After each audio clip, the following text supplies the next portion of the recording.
South Africa में Cape Town एक जगह है। जी जी केप टाउन की आज हालत ये हो गई है कि हर परिवार को 20 लीटर पानी राशन कार्ड के माध्यम से मिलता है। उसमें आप चाहे खाना पकाओ, चाहे आप अपना स्नान करो, चाहे आप अपना उसके लिए कोई भी कार्य करो। अभी मेरे साथ कोई महानुभाव बैठे थे, पंचकुला से मात्र 25 किलोमीटर पे उनका गांव है। 800 फीट पे पानी उनका चला गया है। सोचने के पेड़ के अगर 5 बीज 500 लीटर की टंकी में अगर डाले जाए तो 2 महीने तक वो पानी को प्योरीफाई करने का काम। दूसरा, हमारे पास जामुन और 1 से 1.5 फुट की अगर हमारी लकड़ी होगी जामुन की, तो वो भी 2 महीने तक 500 लीटर पानी को साफ करने का, प्योरीफाई करने का, उसका टेस्ट भी इतना स्वादिष्ट हो जाएगा, नेचुरल प्योरीफाई हो जाएगा। लोगों से पूछा कि जमुना के पास आप लोग रहते हो तो आप लोग तो बड़े खुशहाल हो गए, लेकिन अमित जी इतनी भयानक बात मैं आपको बताऊं, 20% गांव से लेकर 80% गांव कैंसर पीड़ित हो चुके हैं। हमारे पास जो पीने का पानी है उसको हमने जहरीला बना दिया। हमने कहा कि मैं तो बिसलरी पानी पी रहा हूँ। बिसलरी पानी कहाँ से आया? कोई हिमालय से हमने पाइपलाइन तो दबाई नहीं है, कोई वहां से हमारे लिए टैंकर तो भर के आया नहीं है। अरे भैया, किसी ने यहाँ पंप लगा करके फिल्टर करके उसमें बोतल में पैक करके आपके हाथ में थमा दिया उसको। नमस्कार, Sat Shri Akal and good evening to all. मैं आपका होस्ट अमित सैनी और आज आपके लिए लाया हूं HPN न्यूज 24 का एक स्पेशल एपिसोड, जिसमें आज के हमारे गेस्ट हैं मिस्टर सतपाल शर्मा जी, जो गंगा समग्र संगठन से जुड़े हुए हैं। सतपाल जी, मैं चाहता हूँ आप दर्शकों को अपना परिचय थोड़ा खुद दीजिए ताकि वो ज्यादा बेहतर समझ पाए आप क्या करते हैं और आपकी बैकग्राउंड क्या है। अमित जी, आपको नमस्कार। मैं हरियाणा प्रांत संयोजक सतपाल शर्मा। गंगा समग्र एक संगठन है जो संघ के लोगों के द्वारा ही चलाया जा रहा है।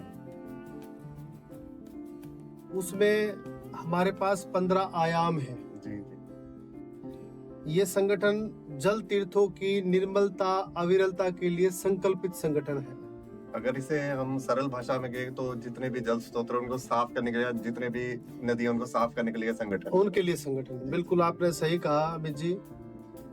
ये संगठन जल के ऊपर ही हम लोग काम कर रहे हैं और पूरे देश में जल के ऊपर बहुत बड़ी एक समस्या आन खड़ी हुई है। जैसा सतपाल जी, जैसे संघ की कई शाखाएं हैं तो उसी प्रकार ये भी एक शाखा हम कह सकते हैं। ये भी एक उनका आयाम है हमारा। जी, जी। और हमारे पास 15 आयाम है। 15 आयाम के माध्यम से ही, यानी कि 15 हम लोग एक डिपार्टमेंट मान सकते हैं एक तरह से। आप अगर आयाम नहीं समझते हैं तो मैं वही चाहता आप दर्शकों को थोड़ा साधारण भाषा में समझाएं तो उनके लिए भी। हम मुख्यतः जल पे काम करते हैं अमित जी। हमारा जल पे, आज जल की जो समस्या आप देखने को आपको मिल रही है, साउथ अफ्रीका में केप टाउन एक जगह है। जी जी केप टाउन की आज हालत ये हो गई है कि हर परिवार को 20 लीटर पानी राशन कार्ड के माध्यम से मिलता है कि भाई एक परिवार को 20 लीटर पानी ही उपलब्ध होता है। उसमें आप चाहे खाना पकाओ, चाहे आप अपना स्नान करो, चाहे आप अपना उसके लिए कोई भी कार्य करो। जिस प्रकार भारत में राशन कार्ड पे जैसे राशन मिलता है उसी प्रकार ऐसे ही बिल्कुल बिल्कुल आपने ठीक कहा। आज केप टाउन की बात नहीं है। आपके बेंगलोर में देख लो क्या हाल हो गए हैं। आपके दूर क्यों जा रहे हैं? हम हरियाणा का जल स्रोत, आपके अभी मेरे साथ कोई महानुभाव बैठे थे, पंचकुला से मात्र 25 किलोमीटर पे उनका गांव है।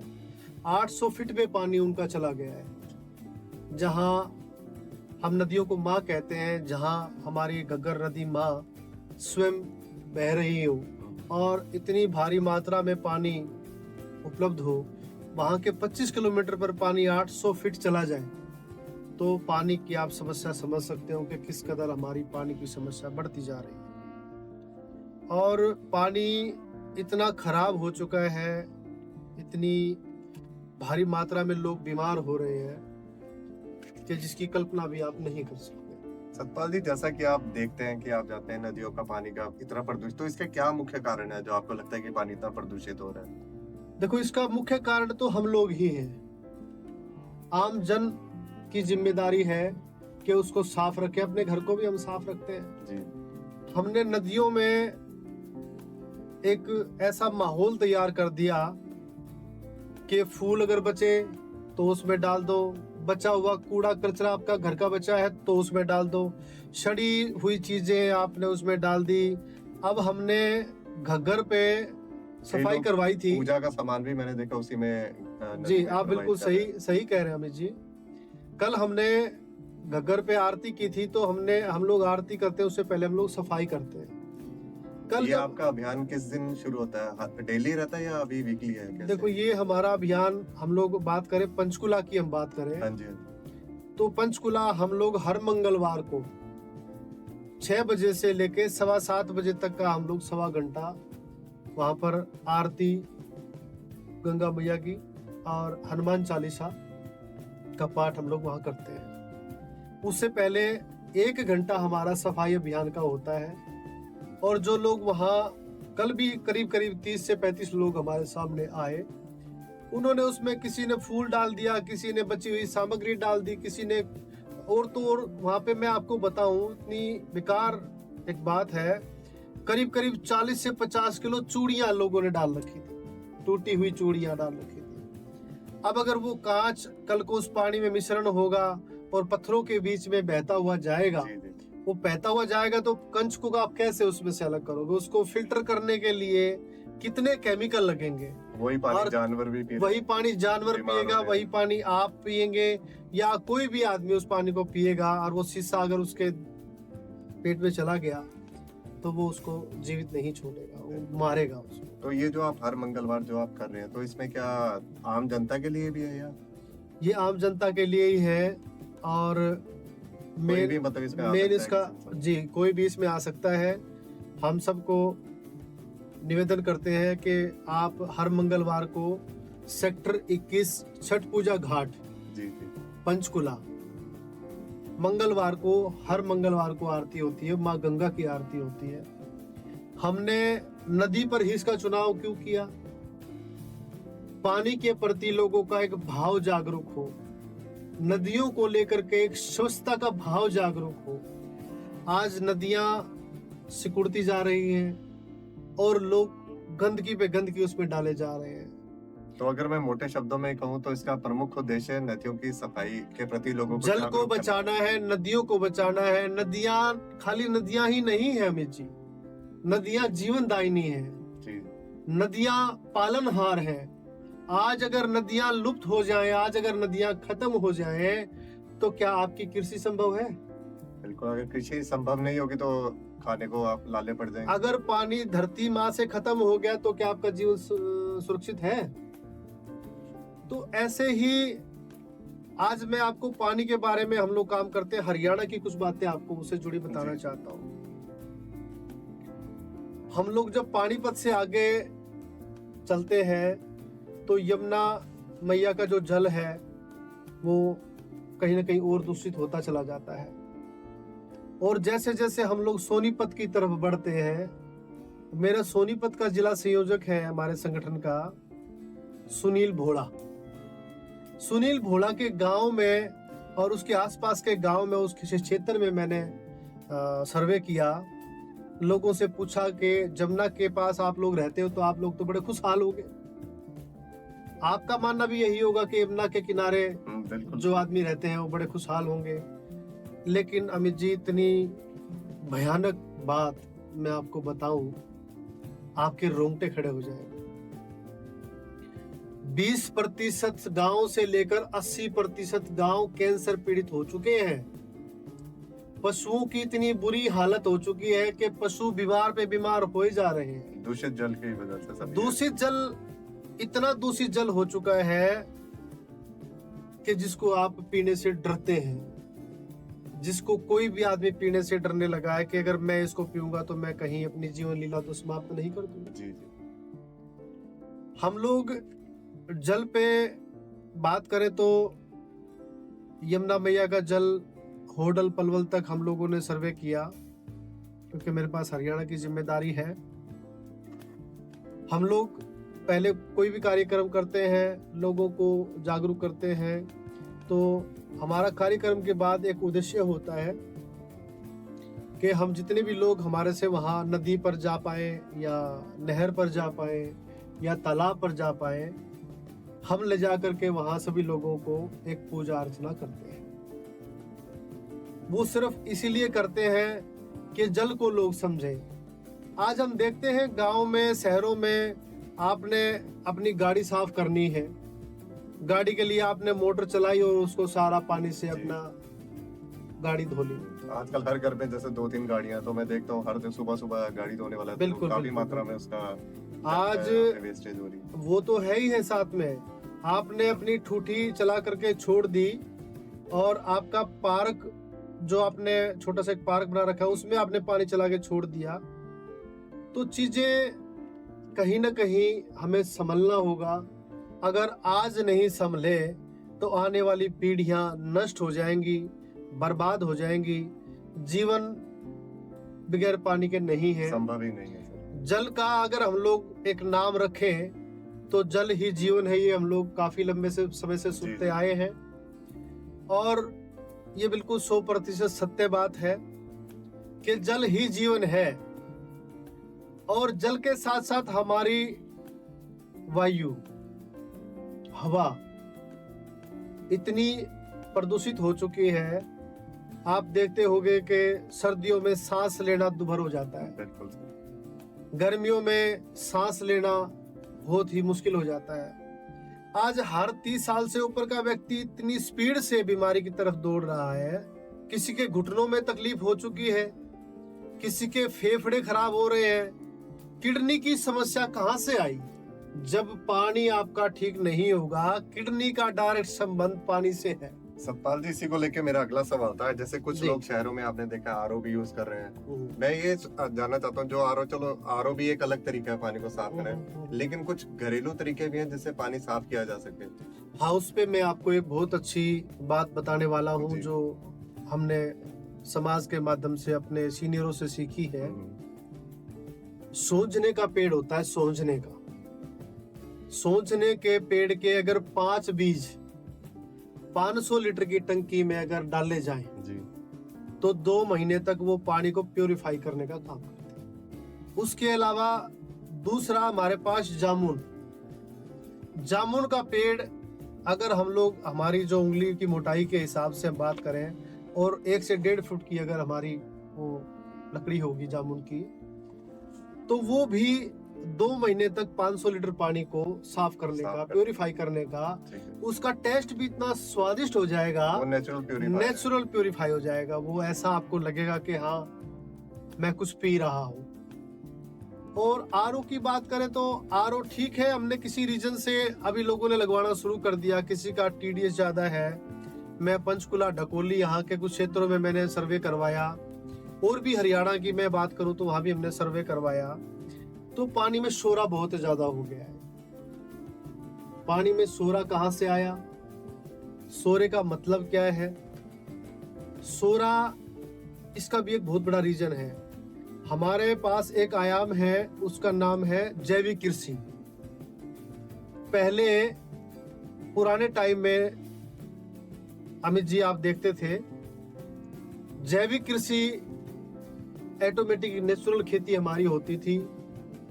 हम लोग गाय के और भैंसों के जो गोबर है उसकी बनी खाद से हम लोग अपना खेती का खाद पूर्ति करते थे। लेकिन आज हमने इतनी दवाइयां कमाने के चक्कर में लोग, मैं देखता हूँ, काफी केमिकल का यूज करते हैं। केमिकल नहीं, मैं आज आपको बताऊं, हमारे तो जो फसलों के बीज हैं उन पर भी हाइब्रिड करके उन बीजों को भी तब्दील कर दिया है। जी जी। आप देखते हो कि मार्केट में पहले गाजर आती थी लाल कलर की, बिल्कुल रेड, आपके शरीर में ब्लड की मात्रा पूरी हो जाती थी। लेकिन आज हम देख रहे हैं कि गाजर भी संतरिया कलर की आ गई है। सतपाल जी, और ऐसे कौन कौन से कदम उठाए जा रहे हैं आपके संगठन के द्वारा, जिससे और इस क्षेत्र में मतलब आप और कैसे कार्य को अपने बढ़ा रहे हैं? क्या हमारा मेन मुख्य उद्देश्य यही है कि माँ यमुना का जल जो हमारे लिए 12 महीने पहाड़ों से बहकर के माँ के आशीर्वाद से हमारे हरियाणा में पहुंचता है, और 1400 कुछ किलोमीटर की यमुना की लंबाई है माँ की। उसमें जो जल है वो कहीं ना कहीं हम ये चाहते हैं, हमारा गंगा समग्र का एक अभियान और गंगा समग्र का एक सपना सर अभी जैसे आप बात कर रहे ये हैं है हरियाणा की, मैं जी। ये जानना चाहता हूँ कि ये तो मतलब ऑल ओवर इंडिया ये प्रॉब्लम है, तो उस आपका संगठन पूरे देश भर में फैला हमारा हुआ है? संगठन पूरे देश भर में काम कर रहा है। हमारे कई हजारों कार्यकर्ता इस अभियान में लगे हैं। तो इस अभियान में आपको सरकार की तरफ से सहयोग प्राप्त हो रहा है कुछ? सरकार की तरफ से हम लोग कोई डिमांड रखते हैं, सरकार के नजरों में वो बात आती है तो सरकार उसमें संज्ञान लेती है। मतलब जो भी मैं आपकी आपको रहती है उसमें जी आपका कहना है कि सरकार की तरफ से आपको सहयोग मिलता है? बिल्कुल बिल्कुल। हम बात करें 2012 में ये अभियान बड़े जोर शोर से शुरू हुआ माँ गंगा के निर्मलता विरलता के लिए। माँ गंगा के लिए निर्मलता विरलता के लिए जब इस संगठन खड़ा हुआ और इस संगठन ने काम किया और सरकार के जब नजरों में बात आई कि लोग गंगा समग्र संगठन के लोग गंगा माँ पर कार्य कर रहे हैं, तो सरकार के संज्ञान में ये बात आते ही आपने देखा होगा कि नमामि गंगे बोर्ड जी जो बना वो सरकार ने उसका कार्य अपने हाथों में लिया। सरकार हर कदम पे हर जगह पे कहीं ना कहीं जल के लिए अच्छे से प्रयास कर रही है, पर उसका एक बेकार और दुर्भाग्य कारण ये है कि हम लोगों को समझना पड़ेगा। मतलब आपका कहना है कि पब्लिक को ही ज्यादा अवेयर पब्लिक होना को पड़ेगा, अवेयर होना सरकार जो पड़ेगा। जितने मर्जी कदम उठाए लेकिन जब तक पब्लिक साथ नहीं देगी तो ये काम बिल्कुल। संभव नहीं है। आज मैं आपके चैनल के माध्यम से जितने भी हमारे पंडित पुजारी या जो भी हवन करवाने वाले या कोई भी किसी प्रकार की भी पूजा जो करते हैं लोग, जी जी उनको भी मैं आपके माध्यम से एक संदेश, एक रिक्वेस्ट, एक प्रार्थना मैं करता हूँ कि आदरणीय आप जितनी भी पूजा पाठ करवाएं और जितना भी आपके पास सामग्री बचे, फूल बचे या कोई भी चीज, आपसे मैं हाथ जोड़कर निवेदन करता हूं कि आप नदियों में उसको प्रभावित करने के लिए ना बोलें।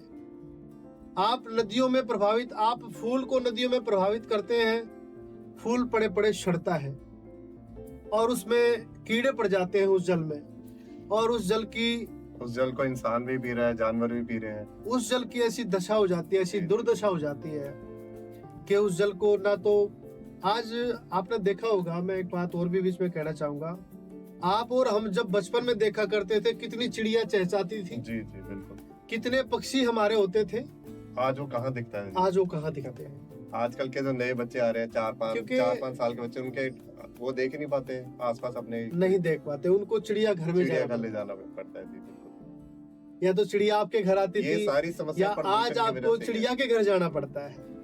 तो हम लोग जब नदियों को गंदा करेंगे, हम लोग जब उसमें फूल डालेंगे, हम लोग जब उसमें सड़े हुए कपड़े डाल देंगे, हम लोग कुछ भी गंदगी उसमें डालेंगे, बची हुई हवन की सामग्री उसमें डाल दी, वो सड़ेगी, वो पानी दूषित होगा, उसको पक्षी भी पीते हैं, उसको जी। जंगली जानवर भी पीते हैं, हमारी गौ माता भी पीती है। क्या उनका जीव का कहीं कोई पीने का, साफ पानी पीने का हक नहीं है? क्या उनको इस दुनिया में जीने का हक नहीं है? हम ये चाहते हैं, गंगा समग्र संगठन ये चाहता है कि आम जन का सहयोग हमारे को मिले, और हम अब इस अभियान को, जो पिछली बार हमने मंगलवार को किया था आरती का अभियान, और इस बार भी हमने बड़ी अच्छी संख्या रही गंगा समग्र गंगा मैया की आरती में। हम लोग ये चाहते हैं अब पूरे हरियाणा में हम लोग गंगा समग्र की द्वारा आरती शुरू करेंगे और सभी जल तीर्थों पर लोगों को समझाएंगे कि भैया जल का आप अगर आपका ख्याल ये नहीं कहना है कि रखोगे, जितने भी आपके संगठन से जुड़े लोग हैं वो हर एक जहाँ जहाँ भी नदियों के किनारे, जैसे हरिद्वार हो गया, वहाँ पे आपके लोग जाएंगे और उनको अवेयर करेंगे। सतपाल जी, थोड़ा जाते जाते एक आखिरी सवाल आपसे करना चाहूंगा। जी अभी आप जैसे जाते हैं लोगों से के बीच जाके आपको कैसा रिस्पॉन्स मिलता है? देखो, लोगों में बहुत जागरूकता है क्योंकि लोग बीमारी की तरफ दौड़ रहे हैं। जब पता चलेगा आदमी को कि हवा और पानी, शरीर में दोनों ही ऐसी एक जरूरतें हैं, बगैर हवा के आप मर जाएंगे, बगैर पानी के आप मर जाएंगे। तो अब जब लोगों को एहसास हो चुका है, लोगों को सांस लेने में, आप दूर क्यों जाते हैं, आपके चंडीगढ़ का, आपके पंचकुला का ही हाल देख लीजिए आप। हवा इतनी दूषित हो चुकी है, और पानी में अभी आपको बीच में वो बात रह गई, पानी में जो सोरा जी सोरा क्यों पैदा हुआ? आपने नदियों के किनारे जितनी भी आपकी जमीनें फसलों से आप फायदा ले रहे हैं, फसलों में आपने जो खाद डाला, फसलों में आपने जो जहरीली दवाइयां डाली, फसलों में आपने जो और जो आप उसमें धरती में आप जो चीजें डाल रहे हैं, वो चीजें कहीं ना कहीं नुकसानदेह है।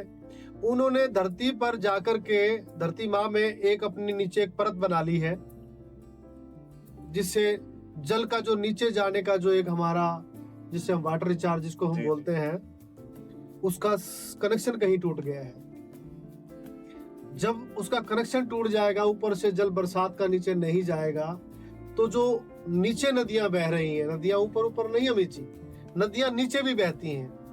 जो नीचे नदियां बह रही हैं, उन नदियों में पानी नहीं जाएगा तो पानी कहां से आएगा? बिल्कुल। तो मैं आपको यही कहना चाहूंगा, अब पब्लिक भी बहुत जागरूक हो रही है। हमारे साथ इस अभियान में कई लाख लोग जुड़ चुके हैं और हमारे को इतना अब लोगों ने लोग भी खुद हमारे को आके सामने से एक बताते हैं कि जी ऐसा कर लो, ऐसा रहेगा, क्योंकि कोई भी आदमी कुछ भी सिखा सकता है। और हमने समस्या देखी है। अब अगर नहीं संभले, मैं आपके माध्यम से एक संदेश और देना चाहूंगा, अगर हम लोग नहीं संभले और आम जन ने इस बात की सुध नहीं ली कि पानी को बचाना है और हवा को साफ रखना है, तो जीवन समाप्त होने में कोई कसर नहीं है। आप देख रहे हो कि पहले हार्ट अटैक होते थे, लेकिन अब हार्ट फेल होते हैं जी। जब हार्ट फेल हो जाता है, नए नए बच्चों का मैं देख रहा हूँ, कोई 20 साल का बच्चा हार्ट फेल हो गया, किसी का 30 साल के बच्चे का हार्ट फेल हो गया। ये बीमारियां कोई बाहर से नहीं आ रही, ये आपको कोई जन्म से नहीं मिल रही, हमने पैदा किए हैं। हमारे खान पीन का जो सिस्टम है, हमारे खान पान का सिस्टम खराब हो गया। हम लोग एक ऐसी फास्ट फूड की दुनिया में भाग रहे हैं। हम लोग असली चीज हमारी जो खेतों में पैदा होती है उसको हमने जहरीला बना दिया। हमारे पास जो पीने का पानी है उसको हमने जहरीला बना दिया।